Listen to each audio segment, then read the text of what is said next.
RP 1162 is a recommended practice for pipeline operators to use in development and management of public awareness programs.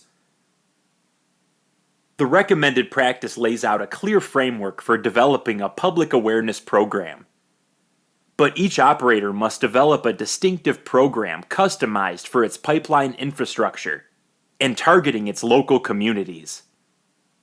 This MISDIG 811 RP 1162 module will cover the following objectives. Describe the 4 different types of pipelines and their purposes. Identify how to recognize a pipeline right-of-way. List the information that is located on pipeline markers. List common products that may be transported through the pipeline systems. Share knowledge and understanding of how pipelines operate. List some prevention methods that pipelines are doing to keep the public safe. Explain how to recognize a pipeline incident in an emergency situation. Explain the actions to take that will facilitate a safe and effective response to a pipeline incident. Identify additional resources that are available for a pipeline emergency.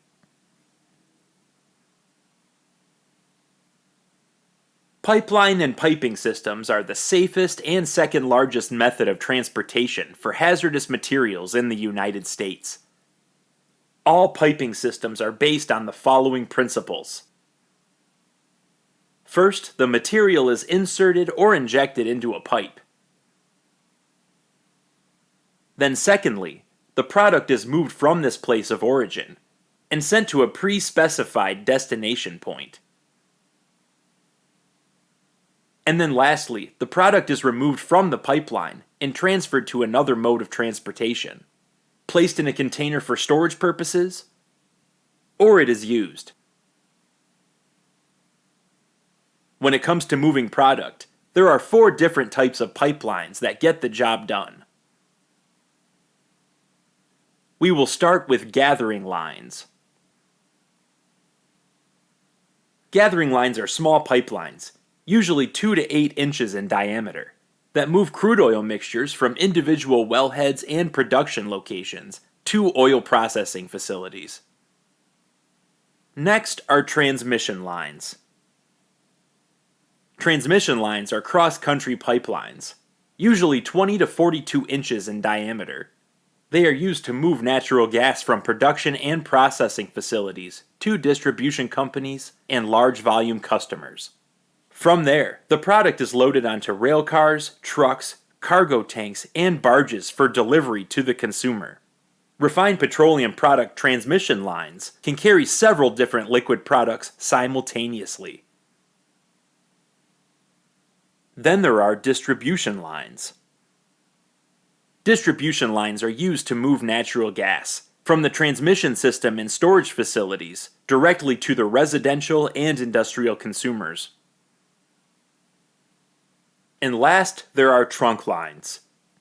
Trunk lines are larger pipelines, usually 8 to 24 inches in diameter, that bring crude oil from gathering centers, oil-producing areas, pumping stations, and ports. What is a right-of-way? Pipelines are constructed along a clear corridor of land that is called the right-of-way. They may vary in width and will likely cross through both public and private property. Right-of-ways are owned by the pipeline operator and is acquired through an agreement with the property owner. Pipeline companies maintain their right-of-way to protect the public and the environment from hazards or loss of service. Any excavation work taking place on or near the right-of-way requires the excavator to contact the local one-call system to place notification for when and where the digging will occur. The right-of-way is a strip of land approximately 25 to 150 feet wide and may contain more than one pipeline. The pipeline right-of-way should be free of permanent structures and/or large trees to enable pipeline personnel to gain access to the line for inspection, maintenance, testing, or during emergencies. It also maintains an unobstructed view for frequent aerial surveillance of the pipeline when needed, as well as identifying the area that will restrict certain projects or activities so that the landowner and community are protected from incidents. If you see suspicious activity happening in or near a pipeline right-of-way, report it to the pipeline operator or your local law enforcement. Pipeline markers. Pipeline markers signal the presence of a pipeline located nearby, and is the primary method to identify pipelines and their right-of-way. These markers designate the approximate location of underground pipelines, and does not indicate the exact location, depth, or number of pipelines in the area. Pipeline markers are located along the path of larger transmission pipelines, but do not always run in a straight line between the markers. The pipeline markers are in place to provide critical safety information to the public in case of an emergency, and they are protected under federal law. Pipeline products. Development of a safe and effective tactical response plan to any pipeline emergency is based on identifying the material involved and understanding the behavior of the material that is being transported in the pipeline. There are 4 different types of product that are carried in pipelines. First is natural gas. Natural gas is the predominant product found in gas distribution lines. It may be produced as a separate material during exploration and production operations, or as a byproduct of crude oil production operations. The handling and management of natural gas and natural gas liquids are similar to the process undergone by crude oil pipelines. There are over 325,000 miles of natural gas transmission lines in the United States that move natural gas from production and processing plants to the distribution network, where it ultimately ends up in the residential homes or at the industrial consumer's property. The diameter of these pipelines are larger, ranging up to 48 inches, with the pressure at over 1900 psi. In its natural state, natural gas is lighter than air and is colorless, tasteless, and typically odorless, until it is odorized at a gate station with a chemical called mercaptan, which gives the gas a rotten egg smell. Next is petroleum gas. Petroleum gas is a mixture of various types of pressurized gaseous hydrocarbons, primarily propane, ethane, butane, and natural gas liquids, which is heavier than air. They are easily liquefied under pressure and are commonly used for residential and commercial heating, autopropane, and other industrial applications. Propane and butane are often stored and transported under pressure as liquid, in portable containers to be used as fuel for heating and cooking. Then there is crude oil. Crude oil is unrefined petroleum that is taken directly out of the ground from both on- and offshore production facilities. The exact composition of this fluid depends on where in the world the crude oil was produced, and can be both liquid and gas petroleum products. Although it is considered an oil, crude is actually a mixture of gas, oil, water, and other impurities, such as metallic compounds and sulfur. And the color can range from yellow to black. Some of these mixtures can cause cancer, breathing problems, or other medical issues. Something that is of particular importance to emergency responders is the existence of crude oils with high concentration of sulfur and hydrogen sulfide. This is commonly called sour crude within the petroleum industry. Crude oil that contains little to no sulfur is often referred to as sweet crude. In the event of an emergency, contact the operator immediately to retrieve the safety data sheet. Remember, The chemical composition of crude oil may change in the middle of a response due to batching, which is the process by which products and grades of gasoline are simultaneously transported through a single pipeline. A crude oil spill should be considered flammable and toxic until proven otherwise.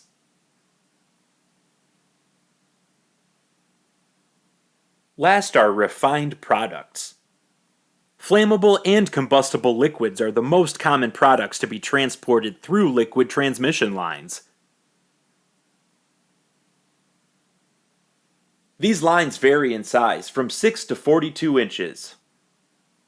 These transmission lines carry up to 50 different kinds of refined products, such as gasoline, diesel and jet fuel, kerosene, home heating oil, and fuel for ocean-going vessels. Refined products go from refineries to terminals, distribution centers, or even some airports. These vapors are not only combustible, they may likely be toxic and even carcinogenic. Unlike crude oil or natural gas lines, which are dedicated to a single product service, refined product pipelines can transport several different products through the same pipeline simultaneously. Despite the pipeline industry's best efforts and government oversight, pipeline leaks and emergencies sometimes occur. When confronted with a pipeline emergency, you need to respond systematically if you're going to be effective. When an incident occurs.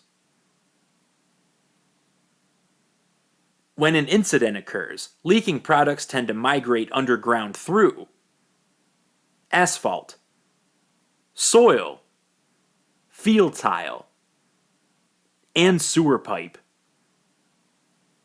Liquid can be transported on the surface or below the ground. Leaks will follow the path of least resistance, and disasters transpire when the path leads to a source of ignition. All pipelines are dangerous, so always remember to think safety first. The Federal Emergency Management Agency, or FEMA, has required training known as the National Incident Management System, also known as NIMS. NIMS is a comprehensive approach to incident management. It is undergone on a national level. It's valid in all jurisdictions. And it covers various functional disciplines. It is intended to be applicable across a full spectrum of potential incidents, hazards, and impacts, regardless of the size, location, or complexity.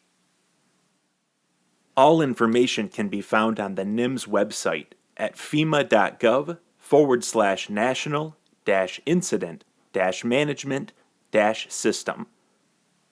This website has numerous tabs that you can select from that will direct you to the information that you need. It also includes the contact information of the NIMS coordinator for Michigan. Is your community ready to respond to a pipeline emergency incident? Here are the steps to follow. Always continue learning and become proficient in the National Incident Management System, Incident Command System, and Unified Command. Know your role, your duty, and the legal limits surrounding your authority. Access any potential available resources at the local, state, and federal levels. Understand the process on how a response evolves from the time of the incident through the immediate response, and then to formal operations by a large, structured response organization. Conduct response exercises with pipeline operators.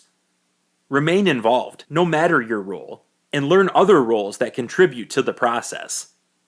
Be prepared to think on your feet and make decisions quickly with the information you have available to you.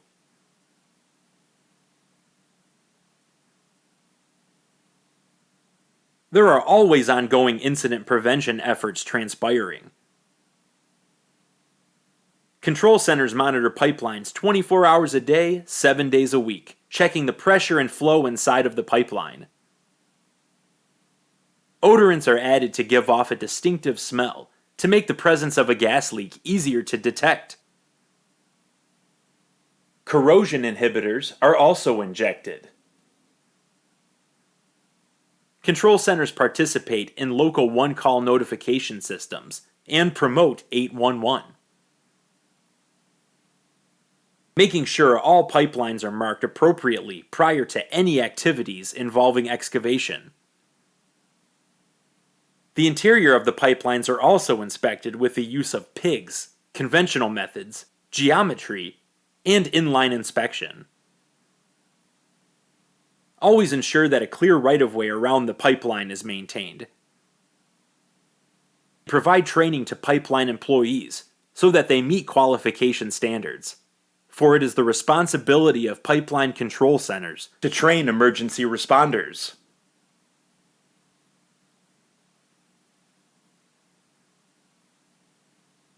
Here are preventative efforts the pipeline control centers have established. Evaluate the potential risks posed to the pipeline under different operating conditions. Design the strength and thickness of pipelines to adhere to or exceed standards.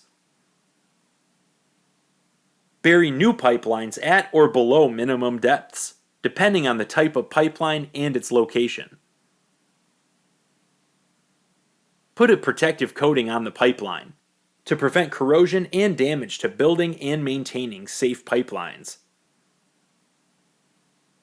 Install cathodic protection, which is a low voltage current that runs over the pipeline, to safeguard the steel from external corrosion. Examine X-rays depicting the welding on the pipe connections and look for any signs of possible defects or cracks. Conduct pressure tests to confirm the integrity of the pipe before the pipeline becomes fully operational. Place pipeline markers at regular intervals above ground to visually indicate the presence of the pipeline. When you call the 24-hour emergency phone number that is located on the marker sign, you will speak with someone from the pipeline control center that represents the pipeline operator. The control center is the heart of pipeline operations and can be reached 24 hours a day, 7 days a week, free of charge. The pipeline control center is the quickest way to get help from the operator with pipeline-specific information in the event of an emergency. Pipeline and Hazardous Materials Safety Administration provides access to the National Pipeline Mapping System, which is a resource for first responders by county. The NPMS contains information for all transmission pipelines, but do not include local distribution pipelines. It also includes non-emergency contact information and high-consequence areas. Access the NPMS by going to npms.phmsa.dot.gov, where you can select from various options that pertain to you, from government official to someone from the general public. There is also a Contact Us tab that provides contact information for those who can assist you further. Developing an Incident Action Plan, or IAP, consists of incident priorities, strategic goals, tactical objectives, and resource requirements. These are used to ensure that everyone works together toward a common goal, and that individual response agendas are coordinated to ensure that everyone works safely at the scene. Preventing an incident before it happens should always be considered first. Contact MISDIG 811 before excavation to ensure that all the facilities in the area are being located prior to digging. Pipeline emergencies require coordination of information and resources among the various players on the field. It is important to organize and coordinate the several roles and responsibilities during any emergency scenario. Presidential directives mandate the use of ICS, or Incident Command System. Pipeline emergencies are handled safely and efficiently when responders depend on a prearranged and approved system for managing an incident. The 8-step process sets up the general framework for systematically resolving a pipeline emergency. These 8 general functions are meant to be evaluated when encountering pipeline emergencies and when addressing hazardous materials. The following will explain the 8-step process for the Incident Command System. Step 1. Site Management and Control. Site management and control involves managing and securing the site. The harsh reality is that you cannot manage the incident safely and effectively if you do not have control of the scene of the emergency. The goal is to establish the playing field so that all subsequent response operations can be implemented both safely and effectively. Step 2. Identify the problem. The function of this step is to identify the scope and nature of the problem, such as recognizing, identifying, and verifying the hazardous materials found at the incident, the type of pipeline, and exposures in the area. The goal is to identify the scope and nature of the problem, including the types and nature of hazardous materials involved as appropriate. Step 3. Hazard and risk evaluation. This step is the most critical step that is performed. This is the step where responders decide whether or not they should intervene, and what tactical objectives and strategic options should be pursued to control the issue. The goal is to assess the hazard present, evaluate the level of risk, and establish an incident action plan to control the problem. Step 4. Select personal protective clothing and equipment. Based on the results of the hazard and risk evaluation process in Step 3, emergency personnel will select the proper level of personal protective clothing and equipment that will best fit their needs on the site. The goal is to ensure that all emergency response personnel have appropriate level of personal proactive clothing and equipment for the expected tasks. Step 5. Information management and resource coordination. This refers to making certain that there is proper management, coordination, and dissemination of important information within the ICS in effect at the location of the incident. The goal is to provide for a timely and effective management, coordination, and dissemination of all pertinent data, information, and resources among all the players. Step 6. Implement response objectives. This is the phase of the process where responders implement the best strategic goals and tactical objectives that are available. This will help produce the most favorable outcome to the event. The goal is to ensure that the incident priorities are accomplished in a safe, timely, and effective manner. Step 7. Decontamination and cleanup operations. This step is implemented to confirm that personnel, equipment, and supplies are deemed as safe. By minimizing or eliminating harmful materials and substances that are and may be present when entering a contaminated area. All personnel that are trained to the first responder operation level should be able to participate in the decon process. The goal is to ensure the safety of both emergency responders and the public by reducing the level of contamination on scene, and minimizing the potential for secondary contamination beyond the scene of the incident. Step 8. Terminate the incident. This step includes the termination of emergency response activities, as well as the initiation of post-emergency response operations, including investigation, restoration, and recovery activities. This step also initiates the transfer of command to the agency that is responsible for coordinating post-emergency contacts and procedure. The goal is to ensure that the overall command is transferred to the proper agency when the emergency is terminated, and that all post-incident administrative activities are completed per local policies and procedures. Anything can happen during a pipeline incident, and it is important for emergency response personnel to be well trained and aware of the numerous hazards that are present at the scene of an emergency. That is why it is vital to be aware and adhere to the standardized procedures that have proven to keep individuals safe and keep the incident contained. Contact MISDIG 811 for assistance in reaching out to the impacted facility owner in your jurisdiction. Congratulations! You have completed this MISDIG 811 module on RP 1162.